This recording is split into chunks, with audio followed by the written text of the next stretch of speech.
savez, c'est le médecin de Molière qui mettait toujours des mots latins pour consolider son discours. Alors, il disait quelque chose et puis tatati, il mettait un mot latin. Et alors, c'est un peu le jargon astrologique là aussi. Mais c'est vrai que les gens, ils viennent à l'astrologue parce que justement, ils veulent entendre du jargon astrologique. Donc, si la personne ne leur donne que du jargon normal, ils sont un petit peu frustrés. Puisqu'ils veulent qu'on leur parle astrologique. Ils comprennent pas. C'est pas la question de comprendre, c'est simplement le fait que la personne utilise un petit peu de zodiaque, un petit peu de mythologie, et alors là, ils savent qu'ils sont dans la bonne direction. Oui. Donc voilà, mais c'est pas du tout un reproche. Irodiantus, Idioranta, Ignorantum. Il dit plein de trucs de ce genre-là, mais ça malgré lui. Oui. Et Non, mais c'est vrai, d'ailleurs, il ne faut pas qu'elle meure sans l'ordonnance du médecin. Molière aurait pu, à son époque, écrire une pièce pour se moquer de l'astrologie. Je crois qu'il en a fait un qui s'appelle L'astrologue malgré lui. Enfin, mais en tout cas, il s'est beaucoup plus moqué des médecins que des astrologues. Mais les astrologues, à l'époque, ils étaient Mais également... de toute façon, les médecins, ils se prenaient pour des astrologues. Un petit peu, oui, c'est vrai. Aussi. Oui, oui. Je crois que les astrologues avaient presque une meilleure réputation que les médecins. Enfin, à l'époque, on disait on peut pas être un bon médecin si on n'est pas un bon astrologue. Enfin, c'était un truc comme ça qui se disait, je vais vers 1650. Que les astrologues, ils avaient quand même des dons de soins. Des dons, Et puis alors, il y a un autre problème dont j'aimerais parler, c'est la question des comètes. J'en parlais hier, je crois. Les comètes étaient très respectées par le milieu religieux, notamment. Plus que les gens qui croyaient aux comètes, ils étaient plus pris au sérieux que les gens qui croyaient à l'astrologie. Parce que les comètes, c'était un signe du ciel. C'était perçu à une époque où on n'avait pas... Alors justement, c'est une époque où on n'avait pas encore compris la loi des comètes. C'est qu'on a découvert la loi des comètes qu'au XVIIIe siècle, avec la comète de Halley en 1756. Donc, tant qu'on ne comprenait pas d'où venaient les comètes, on disait c'est des signes divins. Et quand au XVIIIe siècle, on a compris qu'il y avait des lois comme pour toute autre chose, les comètes ont perdu leur prestige quelque part, voyez-vous. Et donc finalement, on disait toujours ah s'il y a une comète, ça veut dire qu'il y a on nous annonce quelque chose, on nous prévient de quelque chose. Et c'était beaucoup plus pris au sérieux que l'astrologie. Les éclipses, toujours. Oui, bon, les éclipses aussi. D'ailleurs, il y a eu une grande éclipse en 1600, au milieu du XVIIe siècle qui avait marqué les esprits aussi. Il y a 7 ans. Donc les éclipses, les comètes sont des phénomènes qui sont beaucoup plus faciles. Les gens sont beaucoup plus impressionnés par les éclipses et les comètes parce que c'est beaucoup plus visible. Une éclipse, comme la fameuse éclipse de 1999. Vous savez, moi je suis allé je crois que je suis allé jusqu'à Lorient, je ne sais pas où, pour la voir. Bon, les éclipses, on voit bien qu'il y a tout d'un coup il n'y a pas de lumière, on ne voit pas le soleil. La comète, on voit un truc comme ça. Donc les gens sont très impressionnés. Et quand j'entends quelqu'un me parler d'Uranus, Neptune et Pluton, qui auraient été découverts à des moments... tenez, prenez-le un petit moment, truc. Prenez-le. À des moments particuliers, je dis qu'il résonne comme si c'était une comète. Il y a aussi Kepler qui avait écrit un ouvrage sur la nouvelle étoile. Dès qu'il y a des phénomènes un petit peu nouveaux, donc on sort de l'astrologie, vous voyez ce que je veux dire? L'astrologie, pendant des siècles, ça a été quelque chose de complètement régulier, etc. Et tout d'un coup, voilà des astrologues qui nous introduisent à une pensée cométologique, une pensée oraculaire, où les astres nous parlent directement et nous disent voilà, c'est une nouvelle ère, c'est Uranus, la révolution, etc. Donc il y a un basculement de la pensée astrologique qui au lieu d'être cyclique, devient une pensée comme ça, prophétique. Ah, tout d'un coup, les dieux nous appellent, ils nous envoient une nouvelle planète, une nouvelle étoile, etc. Et les astrologues ont fait le mélange. Comme ils ont intégré la question des ères précessionnelles. C'est introduit au XVIIIe siècle, les ères précessionnelles. Donc, ah oui. Donc finalement, les astrologues, ils se sont... Tout à l'heure, on disait, l'astrologue, au cours de son histoire, elle a récupéré des tas de données, des tas de croyances, et ça fait un corpus très, très hétérogène, finalement, hein.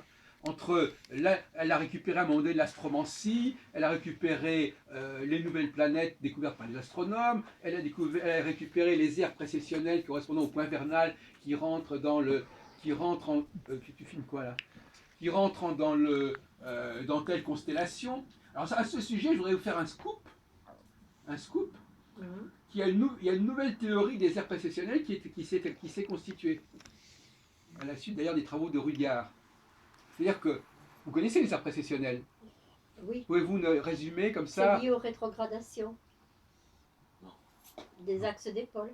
Oui, bon d'accord, oui. Non, pas des axes, non, pas du tout. Pas du tout. C'est lié c'est lié au point vernal. Oui. Bon. Les axes. Non, mais c'est pas l'axe d'épaule, c'est le point vernal qui, selon la pression des équinoxes, tous les 2150 ans, change de constellation. Le problème, c'est que les constellations, on ne sait pas très bien ce que c'est qu'une constellation. De façon rétrograde. Non, non, mais on ne sait pas très bien ce qu'est une constellation parce que c'est un ensemble d'étoiles, on ne sait pas très bien où commence la constellation, où ça se termine, etc. Bon. Mais il y a une nouvelle théorie qui s'est développée, qui est beaucoup plus cohérente et qui remplace l'ancienne théorie et qui dit il faut partir des étoiles et non plus du point vernal. C'est-à-dire qu'il faut se demander, et c'est ce que Rudyard proposait dans les années 1960, etc., il faut dire, regardez, je prends une étoile fixe et je regarde à quel moment elle change de signe tropique. Prenons par exemple le cas de Régulus. Non, Régulus, non mais c'est pas la question du lion ou pas. Régulus est une étoile fixe et il est entré, bien qu'il appartienne effectivement à la constellation du lion, Voilà. mais il est entré dans le signe de la Vierge. Oui. Et oui, en tropique.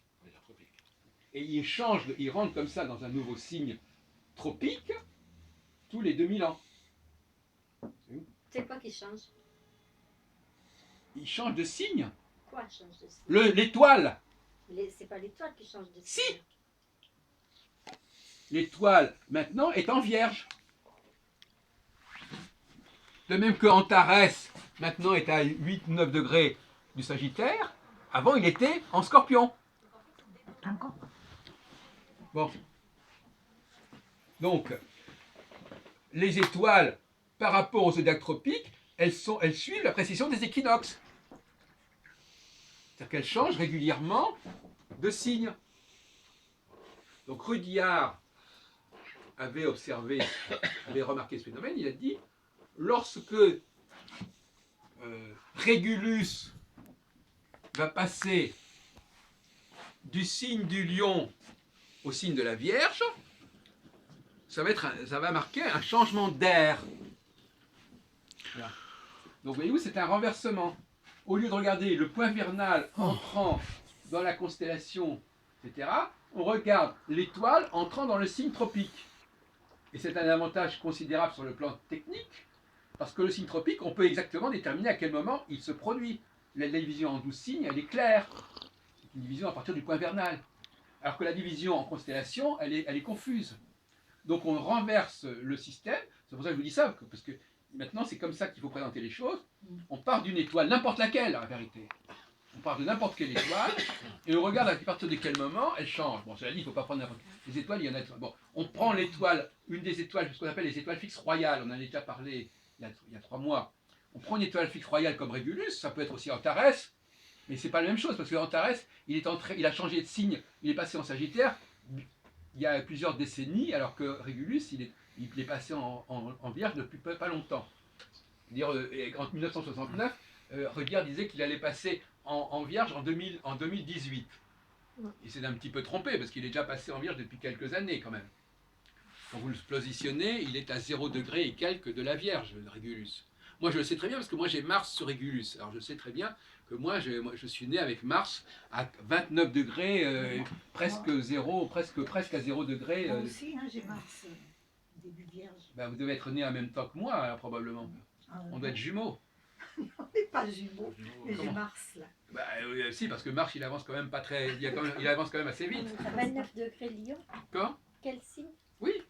Moi, j'ai né Mars, 29 degrés, Lion et des poussières. Mon ascendant, il a 29 degrés Lion. Eh bien, vous êtes né avec Régulus à l'ascendant. Alors, vous êtes né à l'ascendant. Et donc, il faut que vous sachiez que Régulus, quand vous êtes né, il n'était peut-être pas encore en Vierge, ou il était en train d'entrer dans la Vierge. Attention Régulus. Hein. Et que ce changement de signe pour Régulus, il se produit très rarement. Parce que le temps que Régulus change de signe, il faut des siècles et des siècles. Hein, bon. Et donc c'est beaucoup plus intelligent de présenter la